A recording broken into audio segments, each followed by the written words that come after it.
Bonjour. La présentation qui suit a été faite par Frédéric Allard, Marika Cameron et moi-même, Frédéric Besner.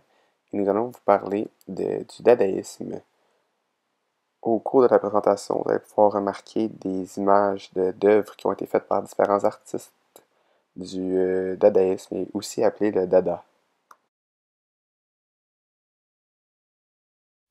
Les prochaines photos ont tous été prises pendant la Première Guerre mondiale, puisque, en effet, le dadaïsme est un mouvement littéraire et artistique qui a émergé au cours de la Première Guerre mondiale, comme une forme de protestation contre les canons esthétiques dominants.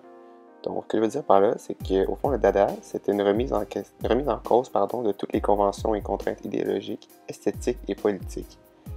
Et tout ça dans une époque où plusieurs commencèrent à trouver ridicule que les humains soient capables de se tuer et de le faire d'une telle manière, donc à la guerre, de tuer d'une manière excessive, si on veut, que tout ça était insensé et très absurde. C'était un groupe d'artistes anticonformistes qui tentaient de briser, par le biais du dadaïsme, les conventions imposées dans l'art et la littérature en vouant un culte à la liberté de création sous toutes ses formes. On dit aussi que le mouvement s'impose sans véritable tête dirigeante, que tous les dadas étaient chefs de file. Par contre, on peut affirmer que Tristan Tzara était considéré comme l'instigateur de ce mouvement. Et je vais vous parler de lui plus en détail un petit peu plus tard. Pour en revenir où j'en étais, le dadaïsme a transcendé l'avant-garde artistique et a constitué ainsi une critique aux valeurs en vigueur pendant la Première Guerre mondiale et les années qui ont suivi. La liberté absolue, l'immédiateté, la contradiction et la spontanéité du dadaïsme visaient à renverser les lois de la logique, la pensée immobile, les concepts abstraits, l'universalité et l'éternité des principes. Le dadaïsme proposait le chaos sur l'ordre et encourageait à briser les frontières entre l'art et la vie. En terminant avec le contexte socio-historique du dadaïsme, nous pouvons affirmer que ce mouvement, qui a suivi immédiatement le surréalisme, a incarné une révolte dans un monde où les valeurs humanistes s'écroulaient sous la gouverne d'hommes politiques qui ont fait figure de dangereux déséquilibres. En plus des poèmes et des différentes œuvres qui ont été faites, des cris, des scandales, le rejet de l'esthétique. Toutes ces actions du mouvement dada proclament que l'art ne trouve plus sa place dans une civilisation qui sacrifie l'être humain à des finalités douteuses. Maintenant, on va vous parler de quelques caractéristiques du dadaïsme. Même si on pouvait affirmer que le dada est un mouvement artistique, littéraire, musical, politique et philosophique, on peut quand même dire que ce mouvement était anti-artistique. Il était subversif sur le plan littéraire, ludique en musique, radical en politique et à la fois anti-parlementaire, puis certains allaient jusqu'à dire que le mouvement était enfantin. Il est difficile de formuler une théorie sur le dadaïsme. Cependant, on peut quand même déterminer certaines forces communes au mouvement dada. Premièrement, il faut faire table rase du passé. Il faut être spontané, libéré de toute entrave et s'opposer à toutes les pensées et philosophies existantes. Le seul principe universel valide est la négation. Et autant la poésie dadaïste peut s'identifier à la vie, mais aussi elle peut s'identifier à la mort. Tristan Tzara est né le 16 avril 1896 à Mănăstiri, en Roumanie, et est mort le 25 décembre 1963 à Paris. Il était un écrivain, poète et essayiste de la langue roumaine et française, et l'un des fondateurs du mouvement dada. Les historiens d'art considèrent Tristan Tzara comme l'instigateur de ce mouvement, qu'il se moquait des manifestations artistiques et qui cherchait à détruire les conventions propres de l'ordre établi. Tristan Tzara a participé à la naissance du mot dada à Zurich. Il a été le plus actif propagandiste de ce mouvement. Le nom qui est arrivé vraiment par hasard, si on veut, puisque la légende veut que Tzara et Hulsenbeck glissaient un morceau de papier au hasard dans un dictionnaire Larousse et qu'il serait tombé sur le mot dada. C'est comme ça que le nom du mouvement a été trouvé.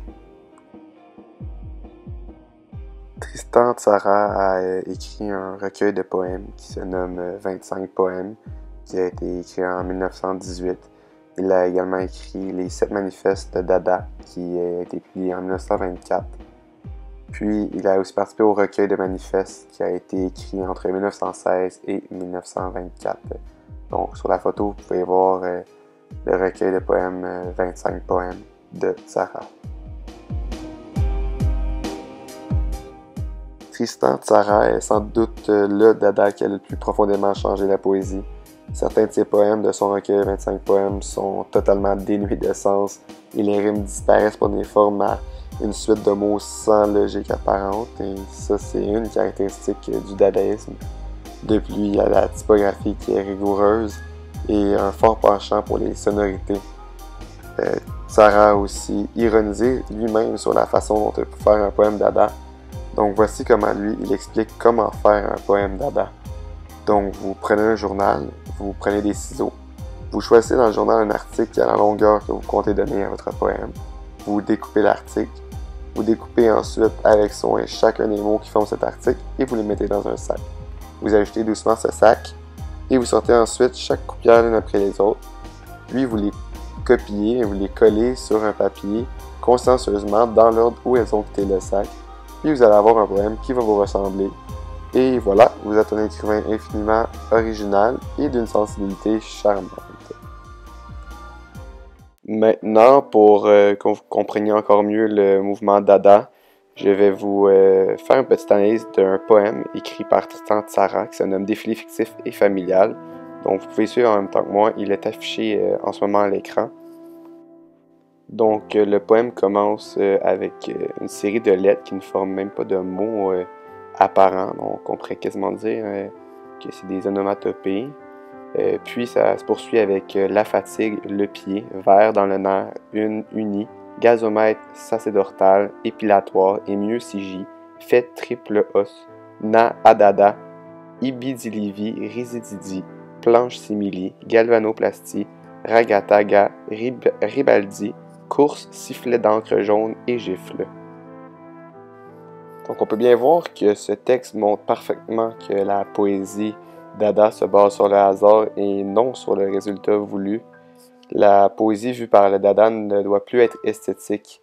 Donc c'est pour cette raison qu'ils vont modifier la typographie et inverser certains vers afin de renouveler la poésie et d'en ressortir une autre forme. Donc comme vous avez pu remarquer, le dadaïsme était un mouvement littéraire très complexe dans lequel on peut retrouver, comme dans le poème ici, le rejet des critères esthétiques qui gouvernaient la culture et l'art traditionnel, la revendication de l'idiotie et de l'ironie, le mépris de la raison, de la norme et de toute logique, l'art abstrait et le non-sens. Donc dans ce poème, Défilé fictif familial de Tristan Tzara, il est impossible de comprendre vraiment une phrase où il n'y a aucune logique entre les phrases, bien que le poème soit parsemé de vrais mots. L'artiste a aussi utilisé sa créativité pour inventer de nouveaux mots et de nouvelles expressions. Donc lorsqu'il dit tout simplement ragataga, ribaldi, ou tout simplement les genres d'onomatopées qu'il y a au début, là. Donc c'est pas des mots qui existent, c'est vraiment juste comme des lettres qui ont été prises au hasard et ont été mis comme ça. Donc aucune vraiment logique apparente, ce qui crée le non-sens.